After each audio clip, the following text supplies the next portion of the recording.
Meanwhile, former President Trump held his own rally in Michigan yesterday where he spread another baseless conspiracy theory about hurricane relief funds. Listen to this.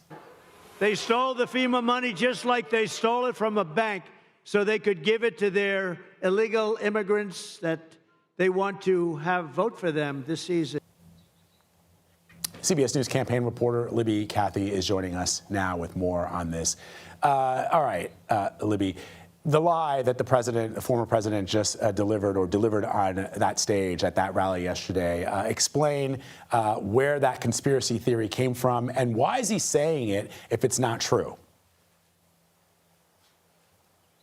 Yeah, good morning, Vlad. A couple mistruths in that clip we just heard from the former president. One, non-citizens cannot vote in U.S. elections. Secondly, money is not being stolen from FEMA. And actually, the agency has had to put up a website called Rumor Response Hurricane Helene to combat some of this misinformation that is circulating while first responders are on the ground trying to recover from this hurricane. So Trump yesterday, you heard that clip saying that money is being stolen from FEMA, from migrants. Where we think this originates is there is another program under Homeland Security, just like FEMA is, and it is called the Shelter and Services Program that provides funds and to support to non-citizens awaiting their court proceedings. But this is totally separate from FEMA. FEMA has said they have enough money for Hurricane Helene recovery, and that's why they put up this website to try to get at this misinformation. And it's not the first mistruth we've heard from the former president on Hurricane Helene response in particular. He also has repeated the claim that red areas, that Trump areas, are not getting the same support that blue areas are. There is no evidence to support that claim, Vlad, as FEMA is trying to, on the ground, combat this misinformation in real time.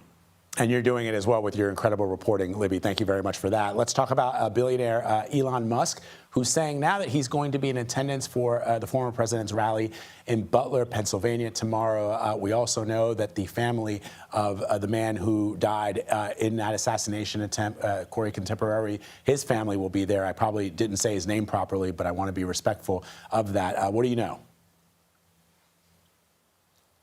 Yes, so we just got a list from the former president's campaign with a whole list of special guests that will be at this rally tomorrow in Butler, Pennsylvania. Corey Contemporary, that firefighter who was shot and killed at that event. Yes, his widow will be there, and his daughter will be there, along with Dr. Jim Sweetland. That was one of the doctors who tried to save Corey's life in the aftermath. Our own Jake Rosen interviewed him on the scene. He will also be returning as a special guest. And Elon Musk, as you say it, Trump and Elon have had a close relationship, especially in recent weeks. Trump brings him up at rallies several times, and he said on Twitter that he will be there. One name missing on that list, Melania Trump. Did not see her, but we will see if she's in Butler tomorrow. Vlad.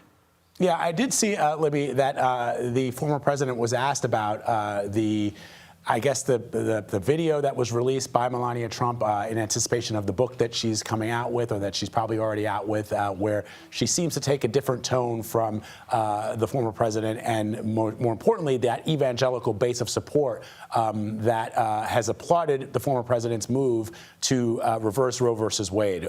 What did she say?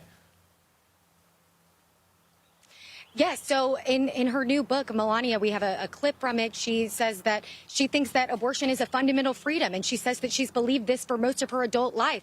Obviously, this goes against the former president who appointed those 3 justices who overturned Roe v. Wade. But asked about this by News Nation yesterday, Trump said he told Melania that she should write whatever her heart believes and that it is her story to tell, Vlad. All right, Libby Cathey reporting for us from Raleigh, North Carolina this morning. Thank you, Libby.